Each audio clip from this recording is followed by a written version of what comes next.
Olá, estudantes do 8º ano, tudo bom com vocês? Eu sou a professora Suzana dos Anjos e nesta aula faremos uma retomada dos principais temas trabalhados ao longo do trimestre: regimento escolar, ética e convívio social e também a questão da oratória e da retórica. Vamos retomar algumas técnicas importantes para a nossa comunicação.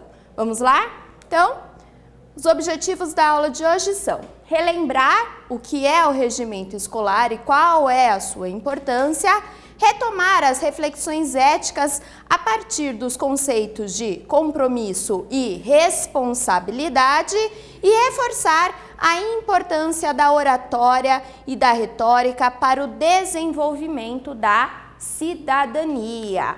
Vamos começar então pensando o que é o regimento escolar. Lembram disso? Você sabe o que é esse documento? Qual é a finalidade? Quais são os objetivos do regimento escolar? O regimento escolar é o documento que estrutura, define, regula e normatiza as ações da instituição de ensino. Ele é um manual prático que define, por exemplo, em quais horários os alunos devem chegar ou sair, assim como as demais regras, direitos e deveres de cada um. É importante ressaltar que cada escola tem o seu próprio regimento escolar e esse regimento é construído com a cara da escola. Isso significa que ele obedece e estabelece normas de conduta, direitos, deveres, de acordo com a realidade da escola. O regimento escolar deve ter a cara da escola. Isso significa que ele deve considerar a realidade da escola e das pessoas que estudam e trabalham ali. O objetivo do regimento é tornar melhor o ambiente escolar. É como se fosse a nossa casa. A gente não precisa forjar, criar uma regra se não há necessidade do estabelecimento dessa regra. Vamos pensar um exemplo. Se eu não tenho cachorro dentro de casa, não tem por que eu criar a regra de que o meu cachorro não pode subir no sofá. Se eu não tenho cachorro, essa regra se torna irrelevante. Da mesma forma, a escola. Então, cada regimento, cada documento deste tão importante para orientar as nossas ações dentro da escola vão considerar as especificidades de cada unidade escolar. E isso é muito importante porque, conhecendo o regimento escolar, nós conseguimos ter uma melhor orientação para tudo que a gente faz no nosso dia a dia dentro da escola. Alguns itens constam em todos os regimentos escolares, são eles: as etapas da educação básica oferecidas, a organização da escola, o funcionamento dos órgãos colegiados, calendário, as normas para matrícula, cancelamento, transferência, as normas de convivência, as sanções para quem descumprir as normas, os direitos e deveres de todos que convivem no ambiente escolar, as responsabilidades e atribuições de cada pessoa, regras para a utilização dos espaços, controle de frequência, condições de aprovação e reprovação de alunos e os processos de avaliação.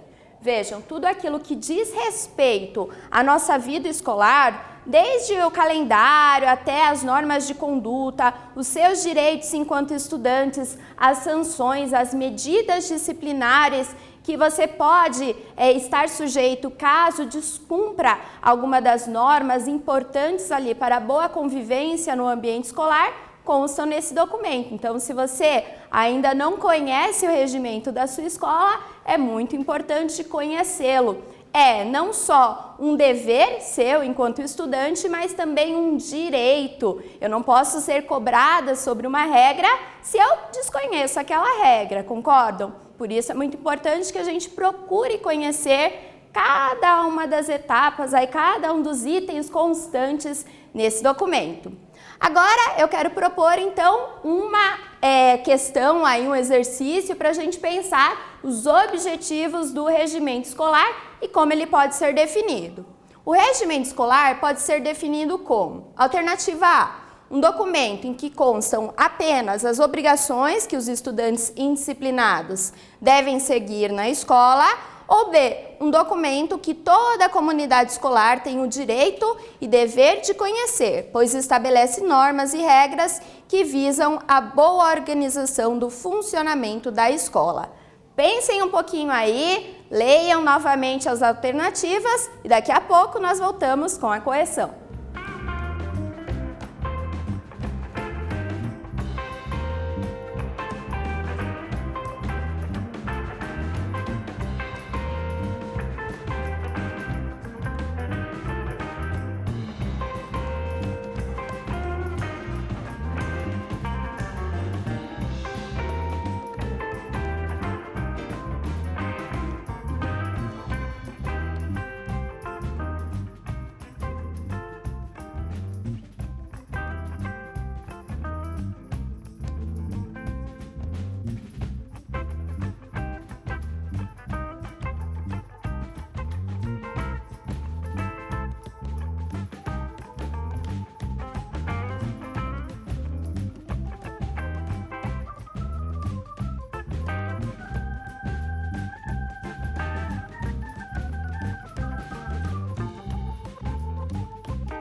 E aí, pessoal, conseguiram responder? Como nós podemos definir esse documento tão importante chamado Regimento Escolar? Vamos aqui para a nossa resposta correta. A alternativa correta é a alternativa B. Um documento que toda a comunidade escolar tem o direito e o dever de conhecer, pois estabelece normas e regras que visam a boa organização e o funcionamento da escola. Por que a A está incorreta? Vejam, a A aponta que nesse documento há apenas obrigações que os estudantes indisciplinados devem seguir. Na verdade, as normas, as regras, as normas de conduta, as sanções ali são para todos os que pertencem à comunidade escolar, não apenas para os estudantes indisciplinados. Então, aí é um ponto de atenção. Fora isso, a questão das obrigações. O regimento também não tem só obrigações. Lá constam os nossos direitos, constam também alguns itens importantes para a nossa organização dentro do espaço escolar, daí a sua importância. Vamos seguindo aqui, então, agora para uma nova reflexão. Quero pensar com vocês sobre a questão da ética e do convívio social. Como podemos pensar as nossas condutas para que o nosso convívio uns com os outros seja melhor, tenha mais harmonia? Refletimos bastante sobre isso também. Você conseguiria definir o que é ética? Qual é a relação da ética com ideias como compromisso e responsabilidade? Lembram dessas discussões? Pensamos muito sobre isso. Então, valores importantes, compromisso, responsabilidade, solidariedade, empatia, todos esses conceitos que nos ajudam a ter uma convivência melhor e nos ajudam também a refletir sobre tudo que nós fazemos. Cada uma das nossas ações geram consequências no mundo. Então, tudo que eu faço gera uma consequência que pode ser positiva ou negativa. Daí a necessidade de pensar sobre as minhas ações, de pensar sobre cada uma das minhas condutas. E é justamente isso que faz a ética. De forma muito geral, podemos dizer que a ética é a reflexão que norteia, disciplina e orienta o comportamento humano. A ética tem relação, então, com o respeito, com a igualdade, com os valores, com os direitos. Tudo aquilo que diz respeito ao meu comportamento e ao comportamento das outras pessoas, a forma como pensamos e julgamos o comportamento dos outros e julgamos o nosso próprio comportamento, tendo em vista que nós não somos sujeitos isolados no mundo, nós convivemos uns com os outros e, portanto, nosso comportamento precisa ser pensado. Concordam? Vamos ver aqui então a diferença entre moral e ética. A moral é sempre contextualizada, isso significa que ela diz respeito aos costumes de um grupo. Ela é contextualizada porque a moral ela vai variar de contexto para contexto, de momento histórico para um outro momento histórico, de cultura para cultura. Então, a moral ela é transitória, ela se transforma, ela é diferente de um grupo social para outro. Já a ética é a reflexão sobre os valores, sobre as normas, sobre as regras de conduta válidas num determinado contexto. A ética é inclusive um ramo da filosofia, uma área da filosofia que investiga justamente o nosso comportamento e nos dá uma noção melhor de como agir em cada momento. A ética tem a ver com a ideia de autonomia. Se nós buscarmos a etimologia dessa palavra, a origem dessa palavra, autonomia vem das palavras gregas autos, que significa si mesmo, e nomos, que significam as normas, as leis. Logo, a autonomia é a capacidade de eu me dar as minhas próprias leis, as minhas próprias normas. No entanto, isso só acontece a partir do momento em que eu tenho noção da responsabilidade das minhas ações. Então, a autonomia é a liberdade de agir conforme eu acredito que está certo, porém, pensando sempre na responsabilidade diante do meu grupo, na responsabilidade sobre os impactos, sobre o reflexo das minhas ações no mundo.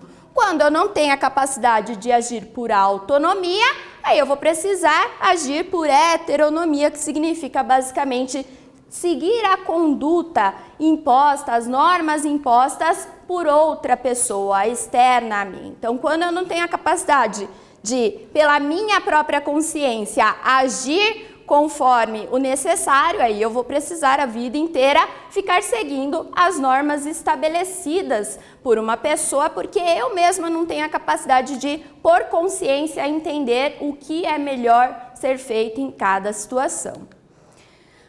A ideia de ética, então, nos coloca um compromisso, né? Para eu ser um sujeito autônomo, eu preciso ter compromisso com o meu grupo social. Compromisso nada mais é do que o comprometimento, um acordo realizado entre uma ou várias partes. Ter compromisso com algo significa assumir um dever, se empenhar, cumprir com a sua palavra, ter comprometimento com algo.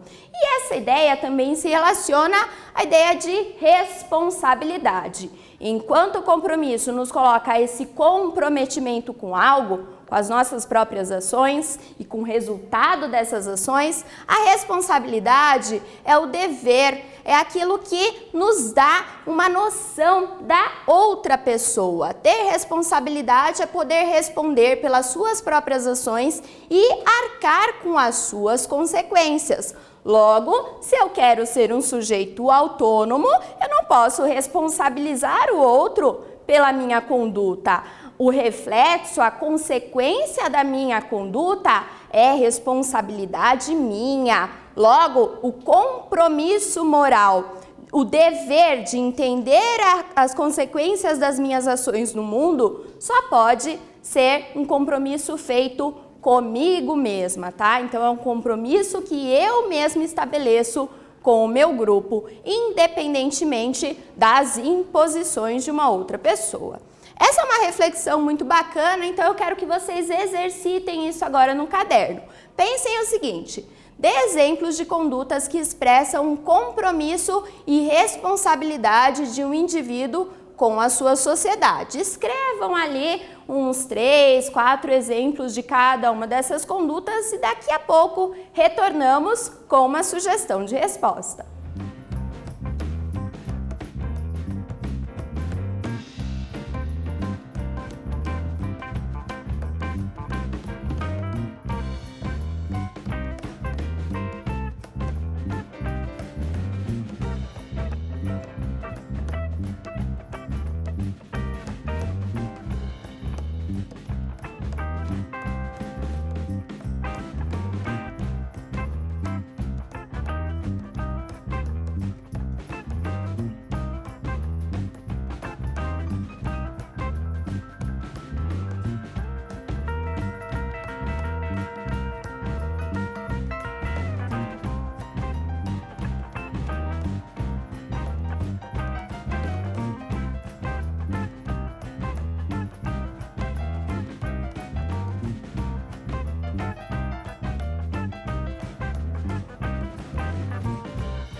E aí, pessoal, conseguiram pensar sobre isso, então? Exemplos de condutas compromissadas, responsáveis.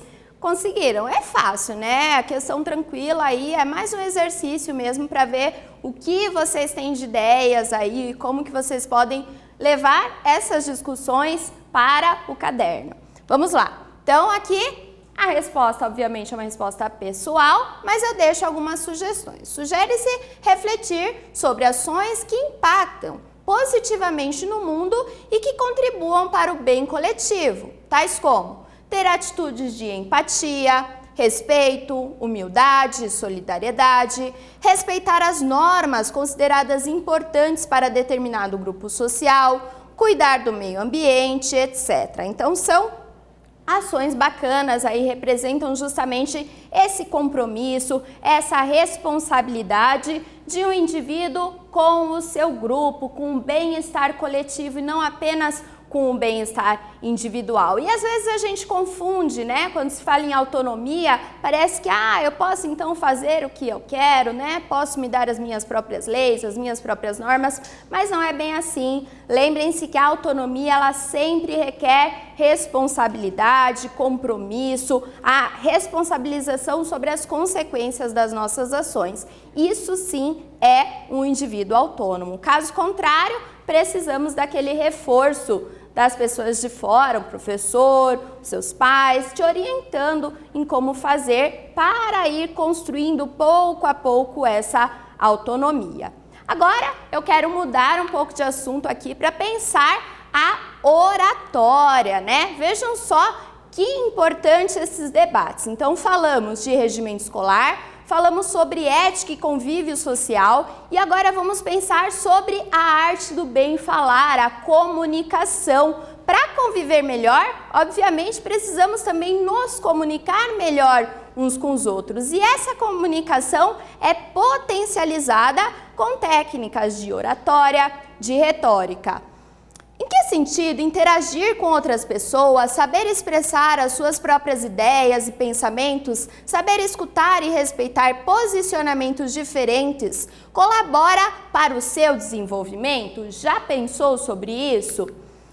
Quando interagimos uns com os outros, virtual ou presencialmente, desenvolvemos habilidades morais, cognitivas, físicas, formamos a nossa própria identidade, aprendemos a lidar com problemas e conflitos e muito mais. Então, nos comunicar é algo extremamente importante, mesmo porque não somos sujeitos isolados, precisamos dessa comunicação, dessa interação.